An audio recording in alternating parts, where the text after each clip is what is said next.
There's a sign of a leader is when somebody comes, when you're around them or when you're doing something with them, they inspire you to do more, or they want you, you feel energy from working with that person.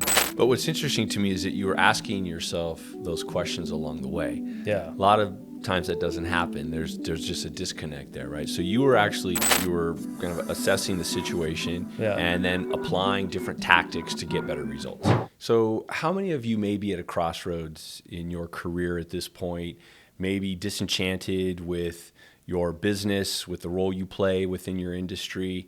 Well, today I'm here with a special guest, Neel Dhingra, and we're going to talk a lot about some of the transitions that he made in his career that have really, really elevated his business and actually taken him to some very different places in the mortgage business. So, Neel, welcome. Thanks, man. Thanks for having me. Yeah, I appreciate it. It dawned on me, you're usually on this side of the Yeah. microphone, right? Normally I'm doing the interviewing, so this is kind of cool to be the interviewee. Yeah, I'm excited for this. We've known each other for over a decade now. Yeah. 2014, I think is when we started. Yeah, and I've seen a lot of changes over those years with you, both I think personally and obviously with your career. Yeah. And business-wise. And so, today I think what I'd like to do is cover some of that.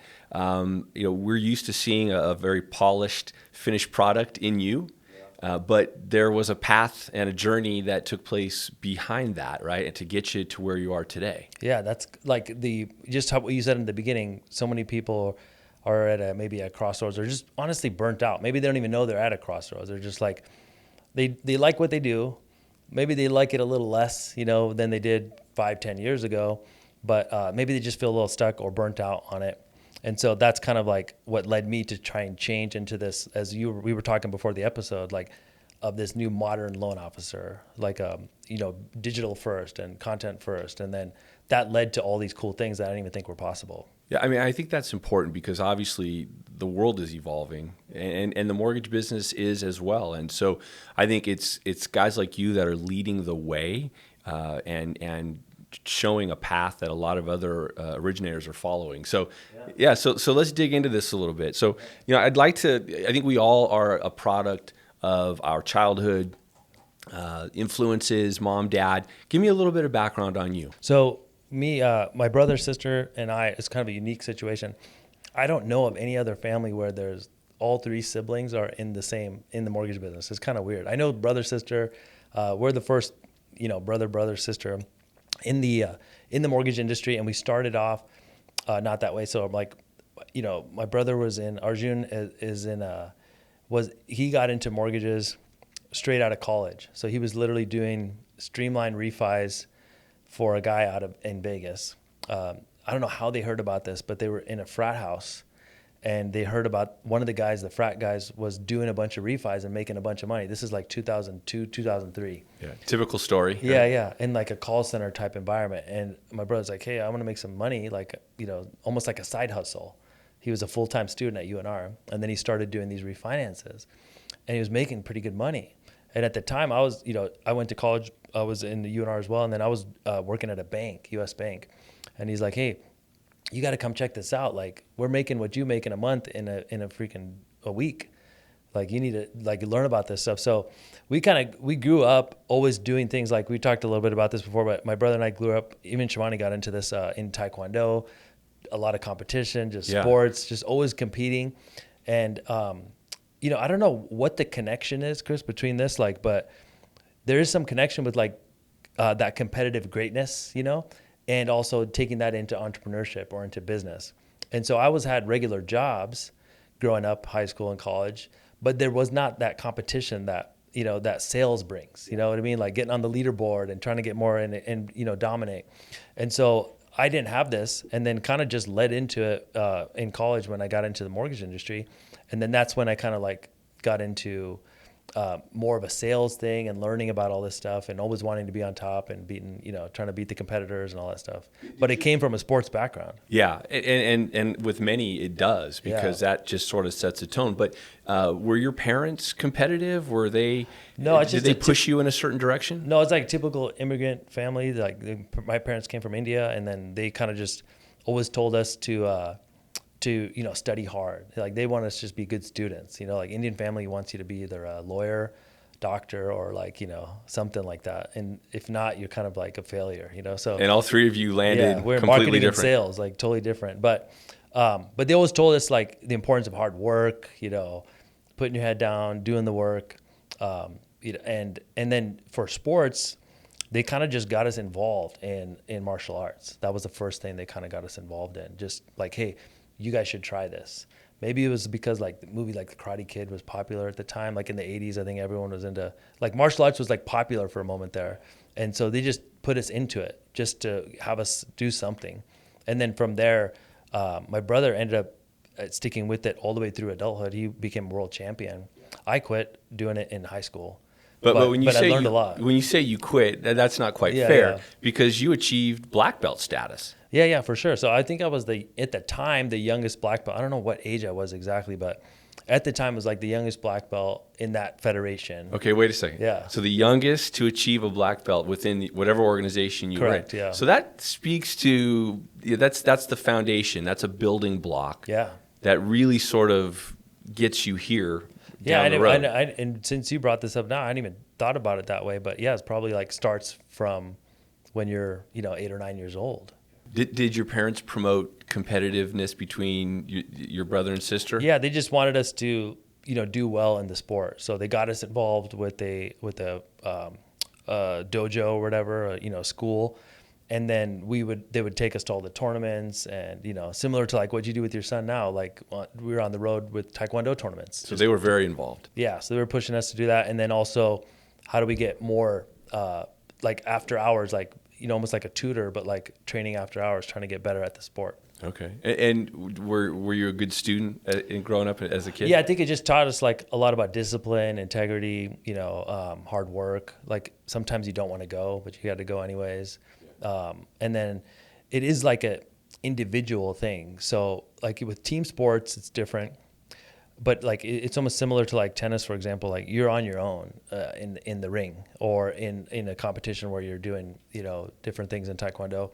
And so it's on you to, get good at certain things and protect yourself and be aggressive. So you kind of like learn to rely on yourself. That's interesting. So can you kind of see how that's that true. benefits you today? For sure. So I think it starts then. And then, like we played different sports in high school, like football and things like that. But I think that part is the main thing is like there's always teamwork and cooperation. But then at the end of the day, you got to be the guy that you can rely on. Like your teammates need to rely on you, but also you got to be able to rely on yourself, keeping your word, doing what you said you're going to do, that kind of stuff. Was there anything that happened kind of during your early childhood that kind of impacted you or any sort of influences that you had that may have kind of given you even more? I think it's more like this. If you ever talk to people who are really good in sales or entrepreneurs, they were always had this like knack or kind of idea to make money. And it may be like a freaking lemonade stand or selling stuff. For me, I wanted to like sell things, buy things, and then resell them. Or, always hear about people just selling baseball cards or any of this weird shit, that we used to do back then. I was always interested in trying to find new businesses, like as young as like 11 or 12 years old, like, hey, here's something I read about. And we didn't have the internet back then. But it was like we would read about it or watch it on TV and see different ideas. So I think that's like a trait of an entrepreneur these days or somebody who's really good in sales is like if you look back to their childhood, what were they doing? Something weird. Like everyone's playing video games and then you're trying to figure out how to sell, resell your video games for a profit. And you're like figuring out the margin or some shit, stuff like that. It all starts there, right? Yeah. So, as I've known you over the years, you've changed. Your personality has become a little more outgoing. Yeah. Would you have considered yourself at that time introverted or sort of socially awkward? How would you? I think I was more of a nerd.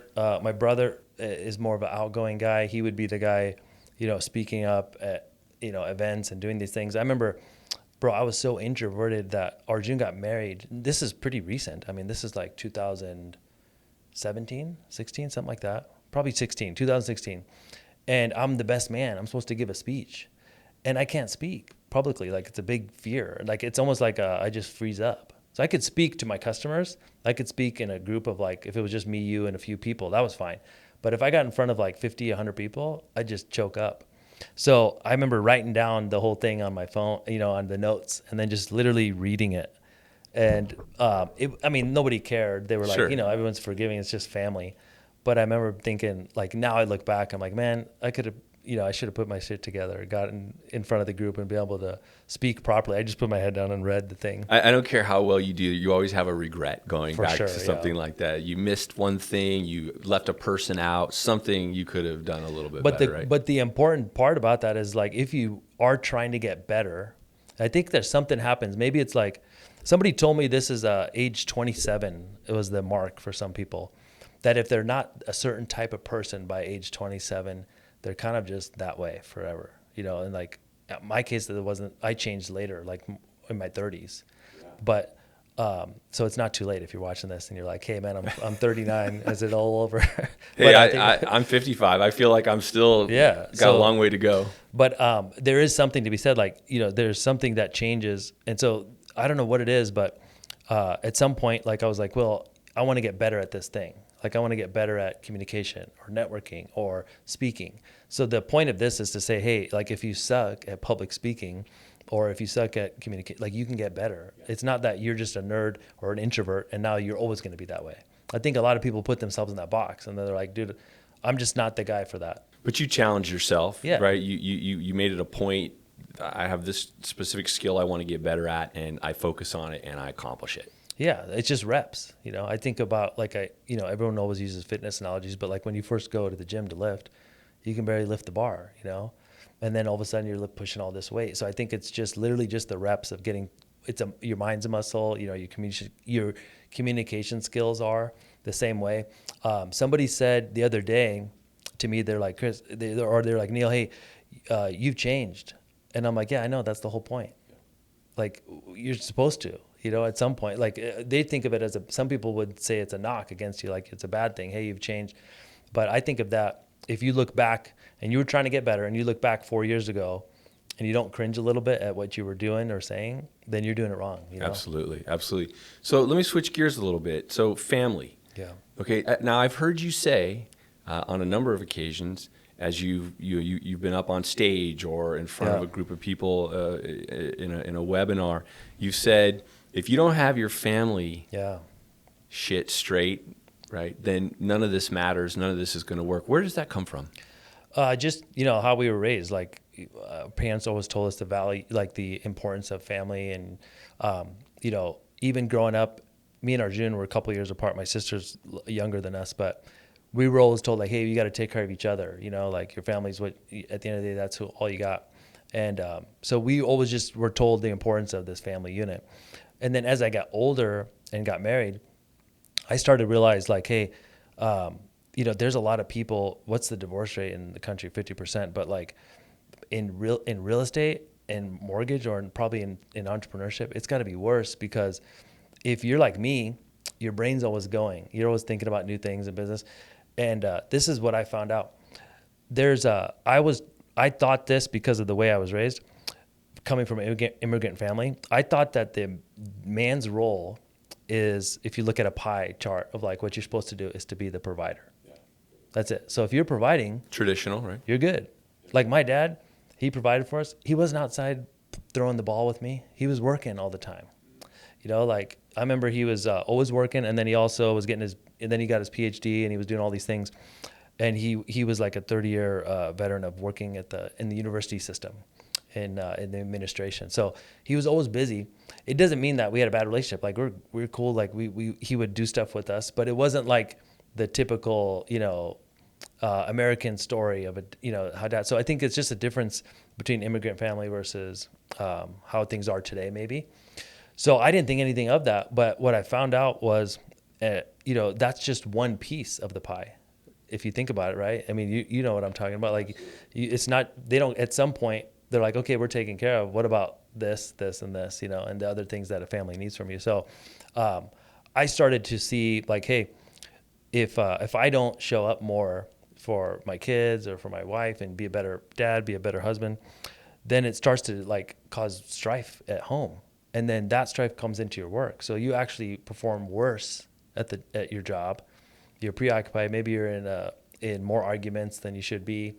and it impacts your performance, and then now because you're not doing so well at work, it's a negative cycle, because now you're like, okay, I'm not doing so much. Maybe you start blaming other people for why you're not doing good, or you get down on yourself. That makes your results even worse, and it kind of becomes this negative cycle. So were those changes that you had to make? Yeah, for sure. So I think everybody kind of goes through it depending on how busy you are, or how things have come up. But I've had to adjust a little bit of like, hey, yeah, there's more to life than just making money and trying to be working all the time. Yeah, but I don't get kind of obsessed sometimes.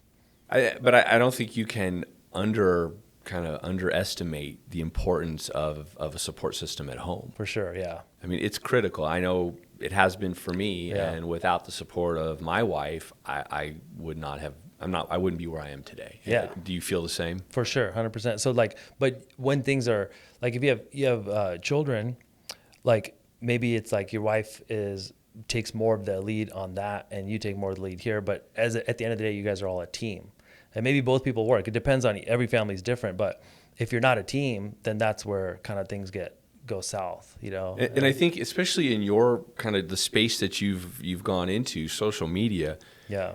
It's so easy to be connected constantly. Yeah. Right. So how do you manage that part of it? You've got you're like, I mean, I would consider you sort of at the forefront of in terms of mortgage and real estate, social media expert. How do you hit that off switch? So I think it's more about just being better at communication. Somebody told me like, oh, my wife's always giving me grief about how much I have to work, and she's always nagging me. I'm like, well, bro, have you told her like what you're working on? Like, what's the goal? If, what's the path you're on? Maybe there's like a season where you have to put in a lot more hours, but then that's going to be, there's some reward, at the end, and we can all sacrifice for that. So I think most of the time there's no communication. So you're just like, oh, I got to work, man. What do you expect me to do? And maybe it's like, hey, I'm working on this new marketing, plus I'm doing my regular job. It's almost like 2 jobs. So for the next X months, I'm going to be kind of doing more. But the goal is now we're going to get this, or now we're going to move into have more opportunities, or the business is going to be better. Can we work together on that? Just have the conversation. So I think most people skip over that part, and then they end up like, that's where shit breaks down. But now what I'll do is, there's this thing like, if you give your customers your best attention, your coworkers, the people on social media, they get all the best of you, like all your best content, your best energy, you're happy, you're giving out, and then as soon as you get home, you're like, I'm fucking tired, and now your family gets what's left. Right. That's not fair, bro. Like, that is true. So like you shouldn't be treating like your customers better than your own family. So you come home and your kid's like, hey, I want to do X, Y, Z. You're like, oh, I'm freaking tired, man. Kick rocks, versus like you would never say that at work during the day. So I think it's more of just like making sure that you're not like expending all of that, and then you come home and kind of turn it off. So I just, what I do now is like you get in the garage, kind of just flip the switch, like, hey, I'm not going to be on my phone when I come in. I'm not going to be complaining about shit. Like, yeah, we talk about stuff that we're struggling with. But I think a lot of people bring the whole stress from the job into the house. And then it's like, man, that kind of sucks for the people in the house. Yeah. So again, you saw a potential issue, focused hard on it. I mean, it's not easy. You're absolutely right. It's a conscious effort, and you have to really make an effort to come home and elevate your game so that you can be just as good of a dad as you are on right, so the other 8 hours of your day. I think people should just ask themselves a question like, what's it like to be on the other side of whatever it is you're doing? So it could be like, okay, on customer experience, what's it like to be a customer of ours? How, from the application to the closing, what's it like? And then you might put yourself in that position, but this is kind of tedious. This part sucks. Or, hey, I'm in the dark. I don't even know what's going on with my deal. I'm anxious because I don't know if we're closing on. So then you have to ramp up. So I think put yourself on the other side, and then you'll see what improvements you could make. Same thing is true with your personal relationship. Like, what's it like to be married to you? Is it cool? Like, or what's it like to go out on a date with you? Are you just talking about work and complaining about your shit? That's not very fun. Like, that's interesting. Yeah. Like, what's it like to be your son? Are you just glued to your phone all the time? Like you're not even paying attention to him. So if you think about like, what's it like to be X on the opposite side of whatever it is you're doing, you kind of put yourself in the other shoes, and then you're like, oh shit, like, hey, maybe I need to fix X, Y, Z. Yeah, I mean, that's a great point. And what it takes, though, is some real honest, like, reflection, for sure. right? You have to be honest with yourself, otherwise you're not going to win. And then people will tell me, they'll be like, well, if I'm going to do that, the other person do that too. Well, you have to do it first anyways, you know? So somebody told me, who was complaining about this, because I feel like this happens a lot in our industry. They were like, you know, well, my wife's this and this and this, and that's why I'm this way. I'm like, well, take that out of the equation. Why don't you just fix your thing first and then watch what happens? And usually the other side will come around too. So it's about taking that leadership role, Yeah, being the first to make the effort. Yeah, you're the leader, so you might as well take if you're that person in your household. Yeah. What examples are you trying and hoping to set for your kids right now? Just that, you know, I do want to show that the importance of hard work and, you know, innovation, all these things we talk about. My daughter's actually in a class at Faith Lutheran here in Vegas. She's like learning video and production. They have like one of their electives. And so she's learning about this stuff too. So we can talk about it. So that's really cool to talk about new things that we're doing. But then also, you could ask, like, you know, words that come to mind when they think of you, you know, like hardworking or, you know, high integrity or whatever those things are that you want to set the example. So I just think of like leading by example. Same thing with like our staff, like your LOs, like you want them to do business a certain way. It starts with how you're doing it. You Absolutely. know? I remember telling people to do more video. But if I'm not doing more video, then how are they going to do it? You know what I mean? Absolutely. So let's switch gears over to the business side of this. So we spoke briefly kind of how you got introduced to the mortgage business, but this wasn't a business. I mean, you didn't go to college thinking you were going to come out into the mortgage industry. I don't think anybody is in mortgage that chose to be in it. Right. There's nobody. I think you just randomly end up in it. And it's like there's definitely some tough parts about it, but if you think about it, it's an incredible business. Like we get to help people with a really cool process, a big piece of their financial, you know, of the money that they spend on a property, and it's like home ownership is such a big thing in the U.S. So it's like we get to be a part of that. It's really cool. And then the financial opportunity industry is insane. Like, you know, good people in our industry make more than physicians. They make more than business owners.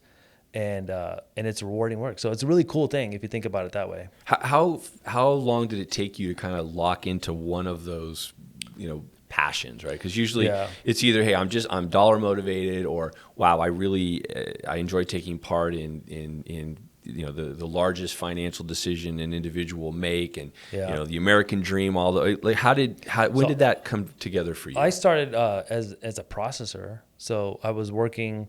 I would do some deals, but mainly I was learning like the process of getting deals done. So I would handle them for kind of the whole team that we had. And then I got more into sales. But initially it was like making the process more efficient so that we could handle more business.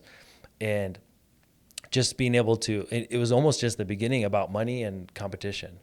Like, you know, how could we make more money, and how could we be the number one team in this division or whatever?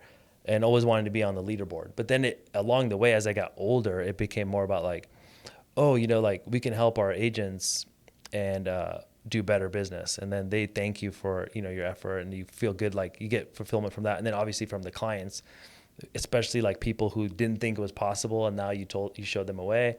So that, like, I started, I guess in the beginning it's more about the money, but then eventually like that clicks of like, oh, like the work we're doing really matters. Like these people are grateful for the work we do, and we can really impact people. At what point did you realize that you wanted to be a leader? So that's weird. Like I didn't even think so. I just kind of did by accident. So I just noticed that, you know, there's a sign of a leader is when somebody comes, when you're around them or when you're doing something with them, they inspire you to do more, you know, or they want you feel energy from working with that person. So I was not that person in the beginning of my career, but then as I started to do more things and put myself out there, it kind of just accidentally happened. So there was no plan to be like, oh, I'm going to be the leader, blah, blah. We were just, I knew more about the business and the ops, and I was just kind of the branch manager in terms of just knowledge. Like I knew all the programs, I knew how to get deals done, I could solve problems. People come to me with all the problems, I could solve them. That was it. If you needed a script for like how to close somebody, I could give it to you. If you needed to get this deal done that was stuck, I could get it done. Yeah, I mean, but that's not easy for everyone, that Yeah. transition. And a lot of people in our business are great at personal production. Yep. But then the minute that they kind of take that next step and now they're responsible for people, Yeah. two things happen. Either their own personal production suffers, or they kind of find that this is a path for them. What was it for you? So I think I was just learning more about business in terms of like how to grow your business. And everyone always talks about scale. Like, okay, how do you scale your business? So we're like individual loan officer. You're trying to get deals. You can only do so many deals. You only have so many hours in a day. So how do you scale that? So then it was like, okay, we're going to hire some help, a processor, a loan officer assistant. And then I saw the benefit of that, how it like gets you the help that you need to go get more business.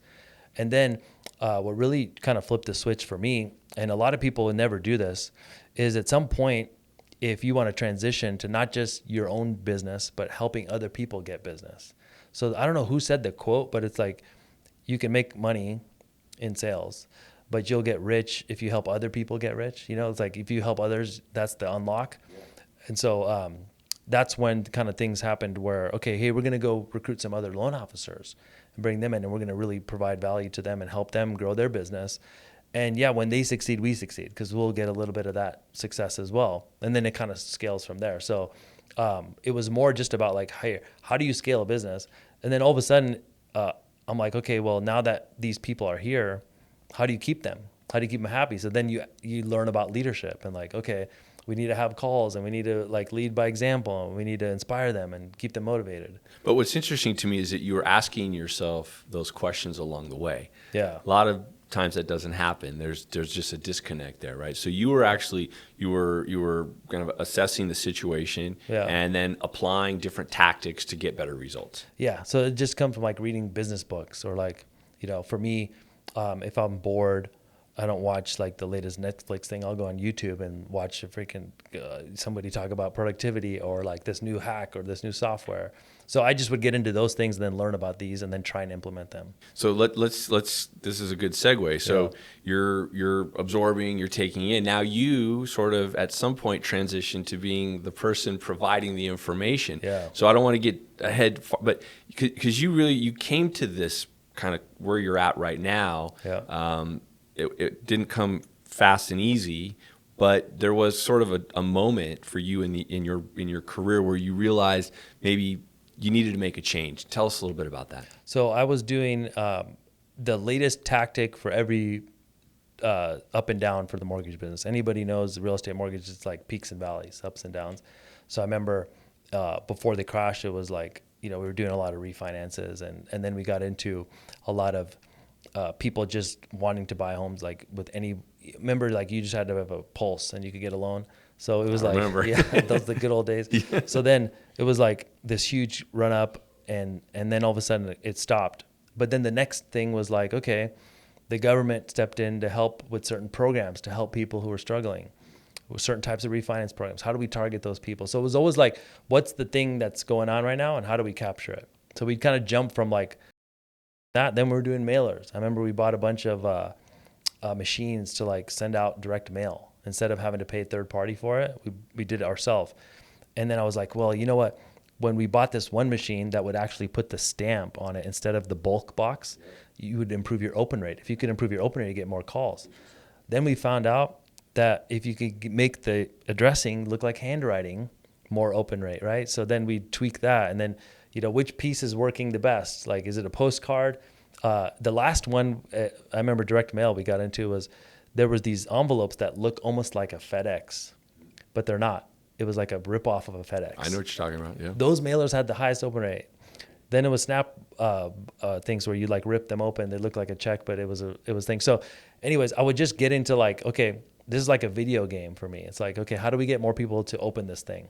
And then it was from then we went into mass email marketing, and you know, subject lines and how do you get people to open your emails. So it was always like just one opportunity to the next. But what I eventually got into more of like cold calling and leads coming from aggregators. So like we would partner up with these offices and they would be working with Zillow, for example, or, you know, Sync or any of these platforms, and we would get a bunch of leads and we'd have to convert. And we were primarily talking to people who didn't want to talk to us.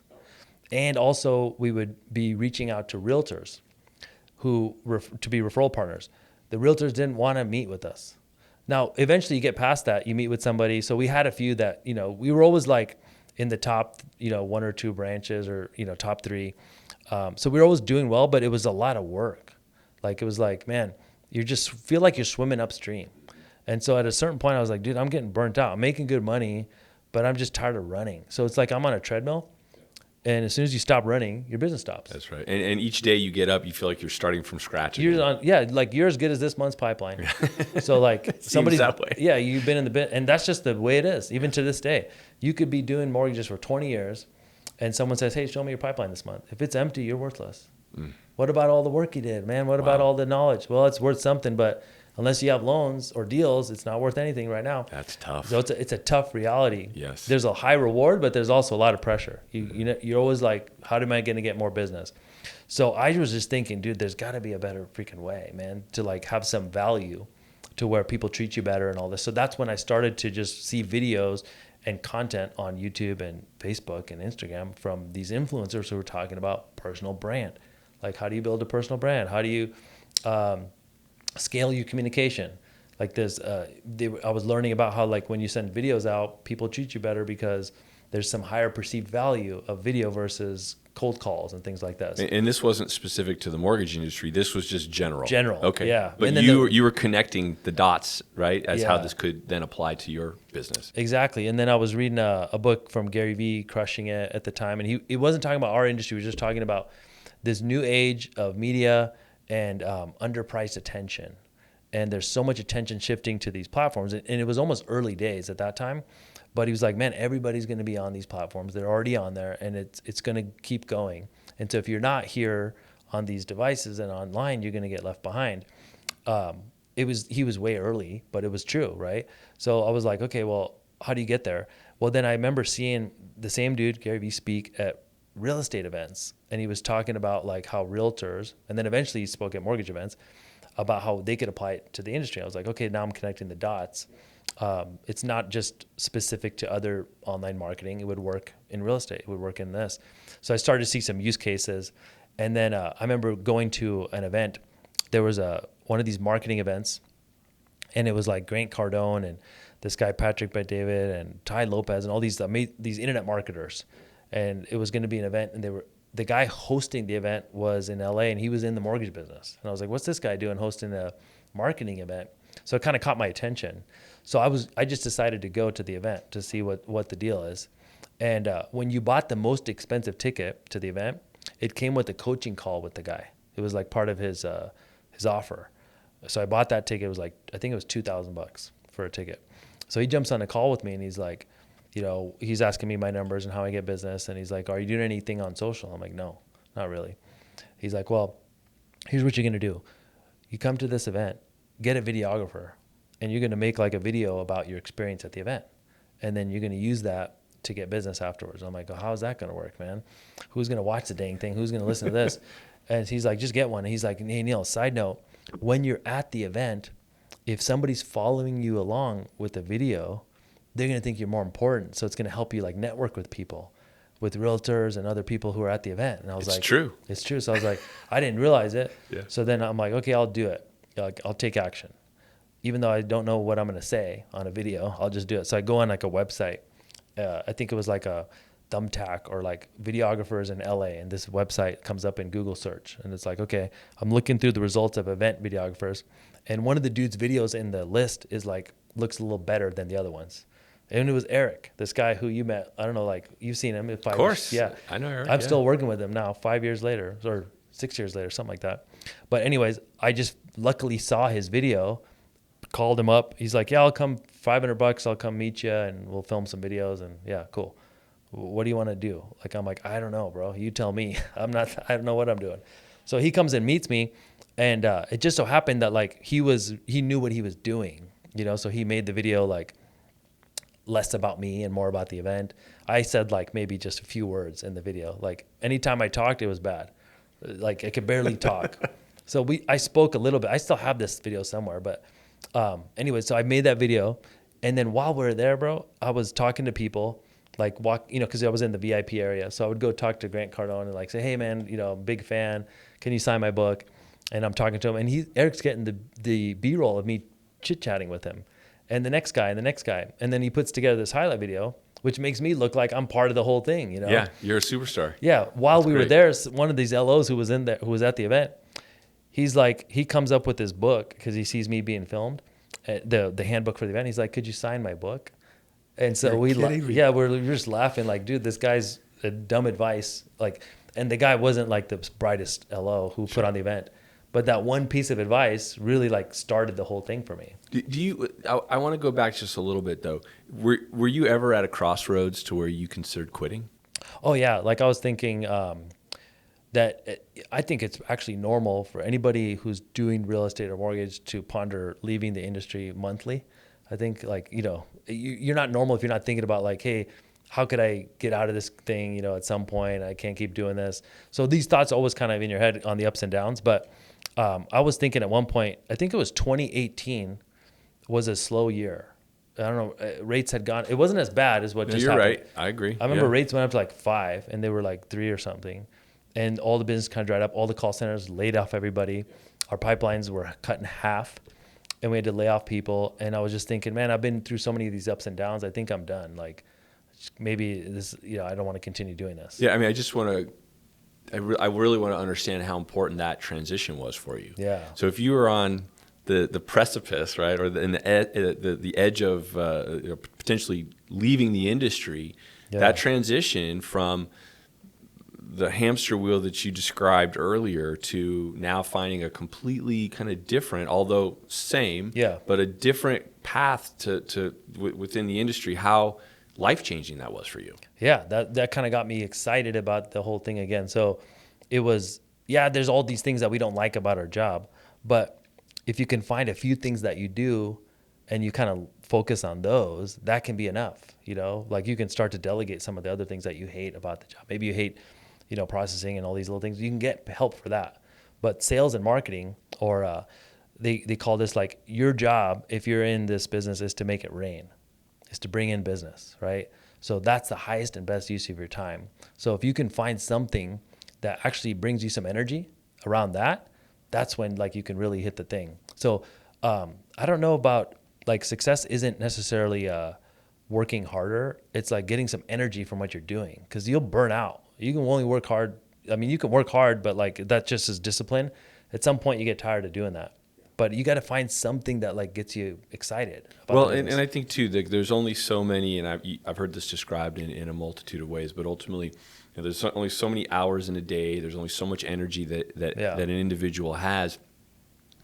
If you can spend the vast majority of that time that you dedicate to work in something that you're passionate about, you're going to see a greater success. Yeah. But I think one of the things that can be a little bit discouraging is when I look at your presentation, whether it's the Forward event, which was amazing, or your social media, Instagram page, I can look at that and go, man, I'm never going to be that good. What do you say to someone like me who's getting started, who may feel like, man, this is a big mountain to climb. I'm 55 years old. What the heck am I doing? Yeah. So I started, I think 38, and somebody might say that was too old, but I didn't get really good till like in my 40s. But I think the part that was interesting was even with the putting out the content, maybe that I would look back at it and cringe, it was still worth it. I was still getting results. So for example, that dumb video that I made that I just told you about, that got me something. People started treating me better because of that, because I put that thing out there and like, oh man, you were at this thing with these people? I'm like, yeah, I was there. I'm going to do let's meet and I'll give you my biggest takeaways from the event. They're like, cool, I want to meet with you. I was like, oh, that worked. I didn't have to ask the dude, beg him for a coffee. He wants to come meet with me now. So it kind of like, I was like, oh, I can leverage this to get people to want to talk to me and want to work with me and respect me.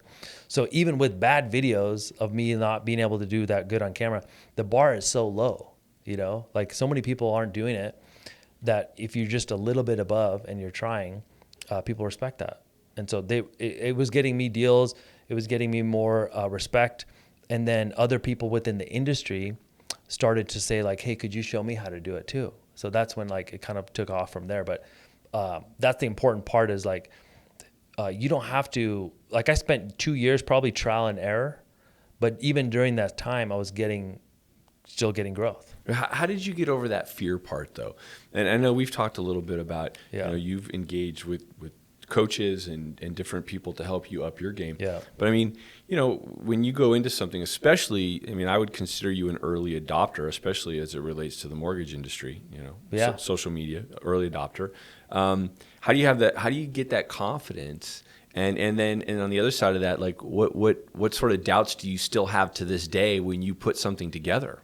Well, you first are thinking, what is the audience going to say? What are the people around me going to say?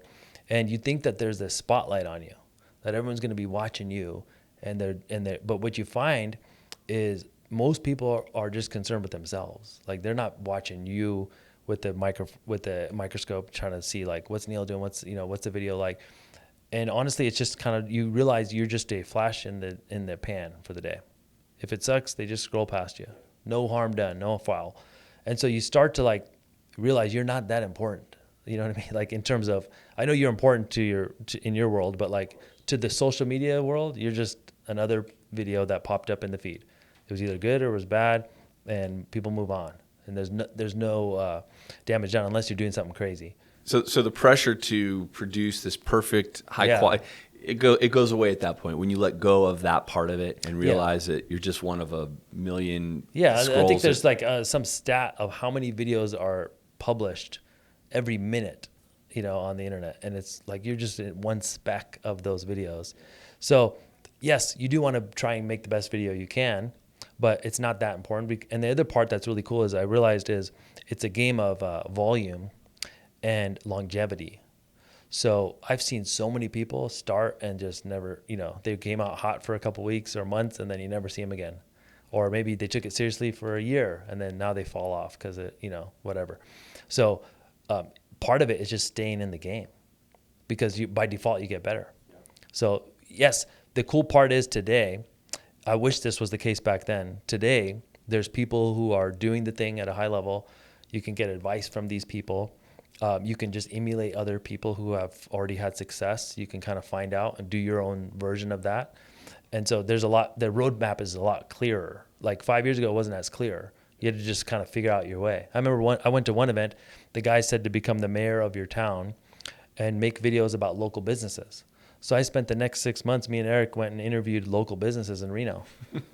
There's videos of me at the local restaurant being like, hey, tell me about the restaurant. And I had no freaking interest in this, by the way. The guy who told me about it loved food and like restaurants. So when he was interviewing the business owner, that was his passion. It was working for him because he loved it. For me, it was just a chore. So I made 10 of these videos. They didn't do anything for my business, wasted my time and money. One dude's like, hey, Neel, who do you think you are? Guy Fieri? What are you doing interviewing the local pasta shop? And I was like, man, so that ended up being a waste. But so the cool thing is now you can kind of figure out what you want to do, share your expertise, package it properly. And even as you're learning, you'll still get results. And then the big results will come as you see what works. Yeah. And I think there's a lot more. There are more examples of how to get to. I heard you the other day. It was a YouTube long interview you did. I'm sorry, I forget the guy's name, but that stuck with me. The part in the interview we said, "Hey, we've made all the mistakes for you guys. Yeah. We can now kind of advance you very quickly from all of the things that we learned the hard way." And that's kind of what you're talking about there. Yeah, and then along the way, I bought into other programs where they can there's no shortcut for success, but there is a bit of a shortcut when someone can tell you, hey, don't go this way, go this way. Hey, that would have been cool if somebody told me not to do those videos. I would have saved 6 months. Yes.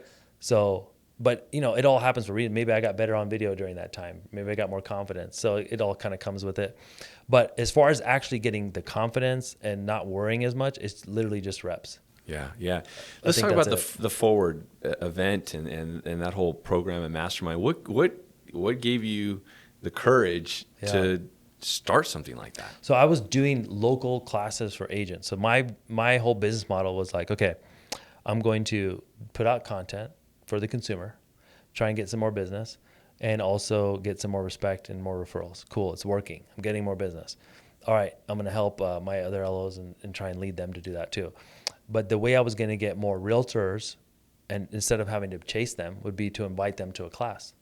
So I would invite either recruits or agents to come to an office, just like in a training room, and I would go through teaching like what I've learned. I'm not saying I'm the expert. I'm just saying, hey, I've gone from A to B. I can show you guys what works, what doesn't work, save you some time, and hopefully make you some money. Like people would come and learn. And it started with like, I remember doing the first one, like 6 people showed up. 3 people would show up sometimes, but then eventually it'd be like 20 or 30 people. So we were just doing these at the local real estate offices in Reno. And then eventually I was like, you know what? I want to do something bigger. What if I were to, and this was inspired by other people who I'd seen host big events. I was like, you know what? Who could I bring in as a speaker so that not just me, it would be even more valuable to the audience. Like it would be like, Barry Habib, or at the time, the first guy I reached out to was Tom Ferry. So I wanted to give value to the realtors. So I was like, okay, well, how much would it cost Tom Ferry to come out? So I, message him and nobody responds. And then you kind of go through the channels and they're like, oh, it's going to be $20,000 or $30,000 to bring him out. And, and you're like, okay, well, I can maybe put that together. And so I just wanted to put together an event for the agents that I work with, and to bring in new people so that we'd provide value to them. And at the end, hopefully that would come in turn in business back. Like, just give first, and then obviously you'll get something in the end.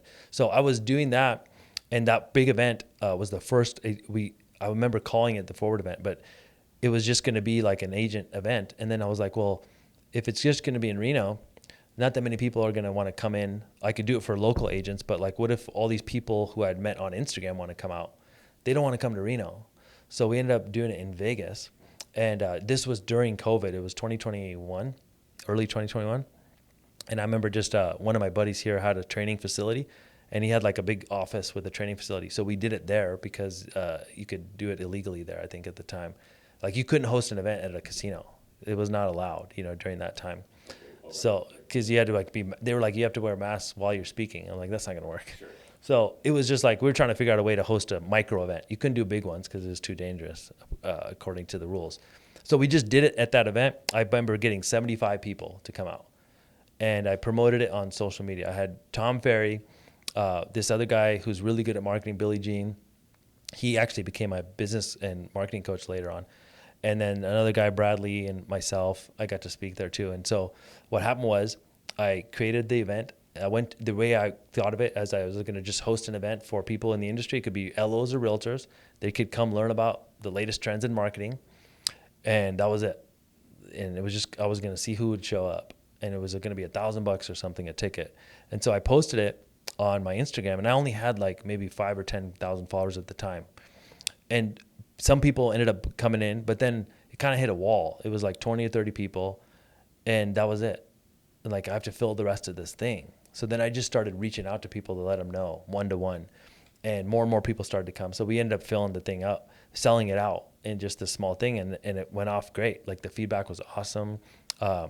Everybody was like, man, this is amazing. This is really cool. So it was that was like the first one I did. And then from there, I was like, I'm going to go bigger and bigger from there. So what I'm noticing is that there's a pattern for you in your business life where you're not afraid to try something new. Yeah. You're taking risks. I mean, who are you to say I'm charging $1,000 for something, right? And then basically cold calling people to get them to show up. Yeah. But each time you do this, you take another step forward. What keeps pressing you like that? Well, it's just like you want to get a better result, or you want to make it bigger or better. So how you get better at video is you would post 10 videos, and then you look back and see which ones did better than the others.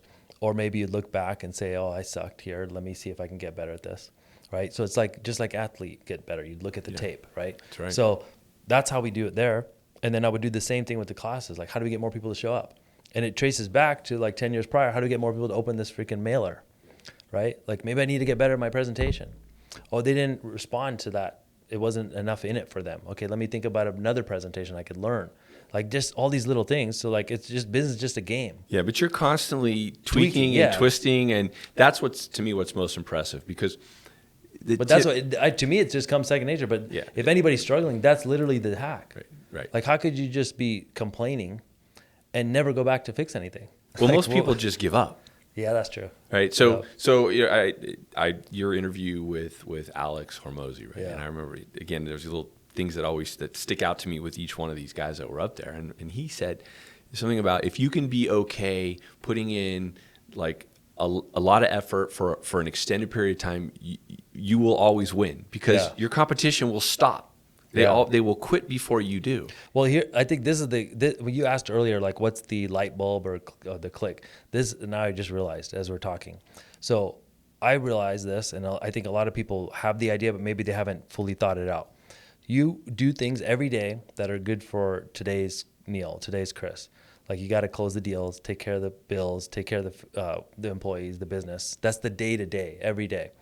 But at the same time, anybody who has achieved like next level success or real wealth, they also did something that would benefit the future person, like the 5-year, 10-year view. And so, what are you doing on a monthly, yearly basis that would benefit you in the long run? And for most people, sadly, it's nothing. Yeah, that's a You great just spend point. every day closing the deals. That's a great And that's point. why you never leave the treadmill, because you're only good for this month. There's no value. So then maybe starts with building a team, building infrastructure. It doesn't have to be social media, but then eventually for me, it got into that of like, okay, this is now becoming an asset. Your brand, like your reputation, becomes an asset that you could leverage to get people to show up. Like the other day, you jumped on the webinar, and you were like, "Hey, Neel, it's really cool that a couple hundred people showed up." All I did was post a thing on Instagram saying, "Hey, you want to come learn?" 200, 300 people show up for free. Because like your brand is worth something now. So in the beginning it was 3 people, now it's maybe 300 people show up on a Tuesday or something. Yeah. But you start from there and then you get better. And then the reason why I was realizing events are so powerful is because in today's world, everyone's distracted. It's so hard to get someone to sit down with you. They're busy, they're running around, it's a noisy world. When you go to an event, you got their full attention. Sure. Their phone's off, they're sitting there staring right at you for 30, 40 minutes. You can't buy that type of attention elsewhere. So obviously it comes with some responsibility, because you got to do something good at the event. Otherwise, they won't come back, or they'll, have bad experience. So, but that is a huge thing of like, if you can do live events properly, it can be a huge benefit. So as you look kind of into the future, then, Yeah. like what keeps driving you forward? So it's just new opportunities, like you just said, for example, that, I did at the last event we went again from 75 people to like 200, 300, 700, then 1,000 people, and it kept growing. And how do you get the courage to ask someone to spend $1,000? Well, first of all, put yourself in the whole 100 grand to put on an event. You're like, I gotta recoup my investment. That's the first thing. That lights a fire. Yeah. Just like, I would give anybody this hack. Just set the date, make the commitment, and all of a sudden you have to do it. I've heard you say that, and I agree with that. You just have no choice. Right. If you're like, bro, we have a committed. podcast today. We don't know how to operate all this shit, but we figured it out. Like you just put yourself in a position of some sort of pressure on you, and watch how you rise to the. Yeah, you perform. Yeah, you'll perform. You're not going to fail. You might suck a little bit, and then you get better. So that was how I did that event. But then to go to a 300 or 1,000 person, it's just literally like, you realize once you've done it, it's actually, you're going to spend the same amount of time putting the whole thing together. So if we're going to spend all this time and energy putting it together for 200, why not 1,000? Yeah. I think eventually it gets to like, a lot more work once you get to huge numbers. But there's a certain level of like, hey, if you're going to go one-to-one with realtors, there's some value with the one-to-one connection for sure. But why not make it to where there's 10 people there? So you get this, you're spending the hour anyways. So like, how do we leverage our time a little bit better? I think that's the part of like efficiency and all that stuff. So, but that's the thing that, I'm always thinking about. How could, we make good money, that's fine, but we only have so much time. So what's the best use of our time right now? And the best use could probably be like, hey, putting out a video a day. Now more people know you. Maybe some more opportunities come your way. You never know. So how do you feel about the business today? So right now, I think it's like, what did Gary say at the event? He said like, we're in the 4th quarter of like you being able to get on the train, So I think now it's fully like adopted in terms of everyone's attention is online. I know people don't really watch TV anymore that much, maybe Netflix a little bit, but traditional media is dying or dead. For the most part, we're in the age of the influencer.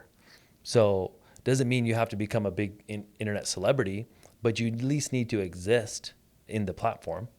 So I think of like, as we move into that era, there's, digital companies that are trying to eat our lunch, from online lenders and Zillow for the realtors, and, margin compression, all that.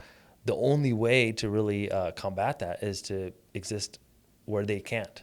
So I think of like Zillow, big, huge company, publicly traded, billions of dollars for ad budget. You can't compete with ads with them. But Zillow does not have a local dude in Las Vegas, Nevada, putting out videos who you can relate to. They can't. They don't have that dude. Maybe they can try and put out like a company representative, but Sure. it's not going to hit the Wouldn't same. be the same. So it's like David versus Goliath. But in this case, David in our industry can win because you have the relationship. It's a relationship business. So I just think of when we go back to scaling, those businesses are billion-dollar companies because of scale. How could you get a little piece of scale for your business? And that's with media.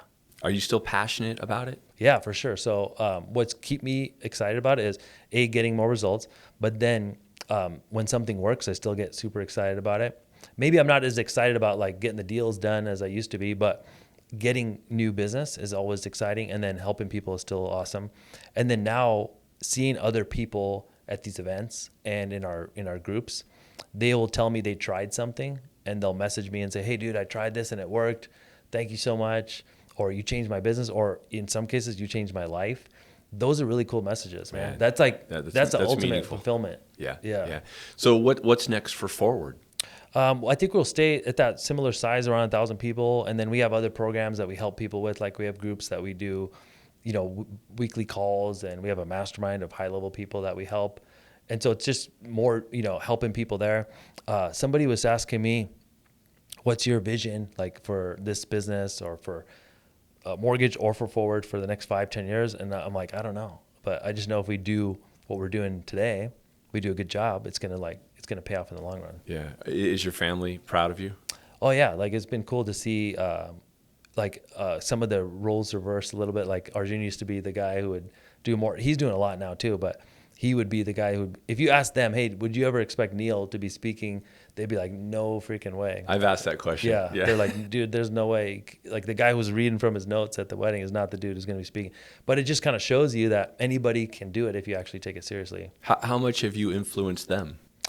Quite a bit. I think like Arjun they both started doing media around the same time, but by me doing a lot more and putting gas on it, like they had to, I think I think it definitely brought them to do more. So it's that competitive, when you taking back to your childhood, Yeah. right? Taekwondo, Yeah, that I think competitive nature. They started putting out more, speaking more, trying to get more influence out there. So I think it like leading by example just inspires other people to do the same thing. Yeah, absolutely. I know you got pumped up even after coming to the event. So that's cool. This is a great case study, by the way. Is like you come to the first event. The other 2 years we did it didn't line up with schedule.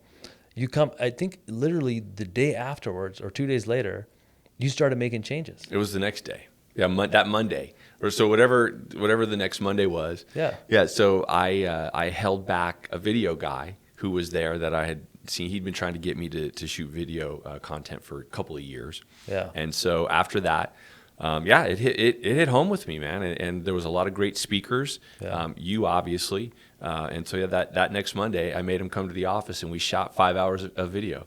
That's wild. Yeah. But that's crazy that sometimes it's like that you already knew that was an idea. You kind of probably could have got through the video even without coming to the event. When you were there, you take a book of notes, you take some notes, and you learn all these tactics that you can implement. So that helps. But the other part that nobody talks about is the spark you get. That's the part, like you can't just, somebody's like, "Hey, Neel, is it live stream? Can I watch it on Zoom?" I'm like, "No, there's no Zoom, bro. It's not going to be the same." It doesn't have the same impact. You got to get in the room. You're around all these people who have this similar goal of you. There's some energy there. And then something clicks. Like you listen to this dude and you're like, you have a chance to reflect on your business and your life. You're like, "I'm going to try that." And it creates this spark and makes people take action. Yeah. But I mean, that's the beautiful part about life, man, is there's always opportunity for growth. And this you is never in know. the middle of probably the worst season we've seen in the industry. Meanwhile, right? It's been a tough year. Well, what I saw there was a lot of people who were there for the right reasons, right? Yeah. They were looking for growth. They were looking for new ideas. The hope is that they left there and continued that process. Yeah. And that's what I'm trying to do, right? Is to always sort of self-examine and understand where I need to continue to improve, right? Yeah. And being there that weekend it opened my eyes to a lot of different opportunities for growth, and that was a great thing. Yeah, that's awesome to see. And what, as you kind of wrap up though, what do you think about the other LOs? Like, I know we're always trying to get more of our people to do it. I've started to see more and more of them do it. And then in the last year, I feel like you've brought on a lot of people who have this same mindset. So as you talk to more people, are you hearing the same thing?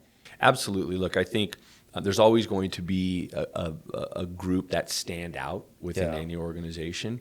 And as we add more people that stand out, they attract other people that do the same. And so that group of people is growing and they're more obvious. But look, I think, the future of the business will kind of be owned by those people that understand how to communicate with the consumer, how to show up in social media, how to be that next level of originator. I think there are parts of the business that are still kind of old school, for lack of a better word, right? Thank God it's still a relationship business. Yeah. Right. So I can build a quality relationship with a potential referral partner that could last me many, many years. Yeah. And that's how I compete against all the online stuff. But I think, look, if I was to put it in kind of put a little bow on it, you need to be the complete package. Yeah. You got to be able to do it all. Right. And I think that those are the people that are going to be successful. Yeah. And it feels overwhelming to people, but honestly, it could just be like, hey, take your phone out. Do a couple little things, like, make sure you have good light and you wipe your lens, just little things, and just start, sharing one thing a week, and then maybe 2-3 things a week. That's how it starts. It doesn't have to be this huge thing. I think people think of it as like this huge ordeal that I don't have time for.